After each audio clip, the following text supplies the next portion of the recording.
गुरुजी एक साधु पुरुष कहते हैं कि आपका पूरा जीवन जो है केवल वर्तमान क्षण ही है। आपको पूरा कंसंट्रेशन इस पर ही करना चाहिए बोलते हैं। इसका गहरा अर्थ क्या है?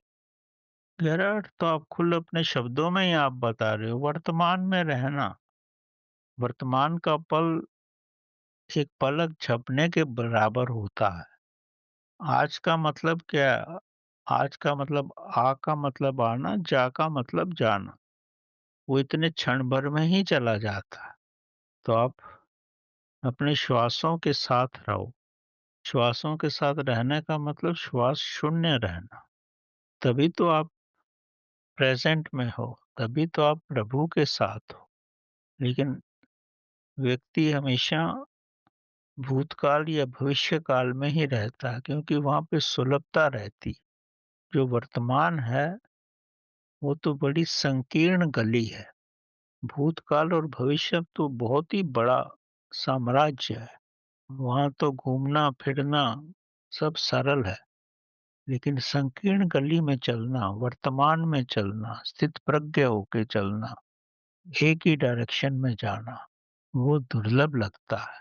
लेकिन जैसे ही आप वर्तमान में रहोगे, तो उसमें आपको परमात्मा का अमृत आएगा। उस अमृत में परमात्मा का आशीर्वाद रहेगा, परमात्मा का नेक्टर रहेगा, और एक बार उसका आपको स्वाद लग गया, तो उससे महान कोई अवस्था ही नहीं। परमात्मा भी तो वर्तमान में रहता है। इसी पल ही तो परमात्मा है। हम जिस पल होते हैं, उस पल में नहीं रहते। हम बीते हुए पल में रहते हैं या आने वाले पल में रहते हैं। अगर आप उसी पल में रहो, तो यही तो पल है जिसमें आप रह सकते हो।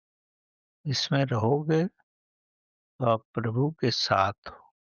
इसमें इस पल में रहने के लिए आपको विचार शून्य होना पड़ेगा, भाव शून्य होना पड़ेगा।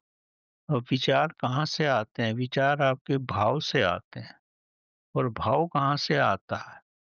भाव आपके मन में इस संसार से आता है, बाहर से आता है। वही आपके अंदर डेवलप्ड होता है। वो फिर विचार बनते हैं। अगर भाव और विचार से आप ऊपर उठ जाओगे और श्वासों पे आपका पूर्ण नियंत्रण होगा, तभी आप वर्तमान स्थिति में होंगे, और तभी आप स्थित प्रज्ञ होंगे और प्रभु के साथ होंगे।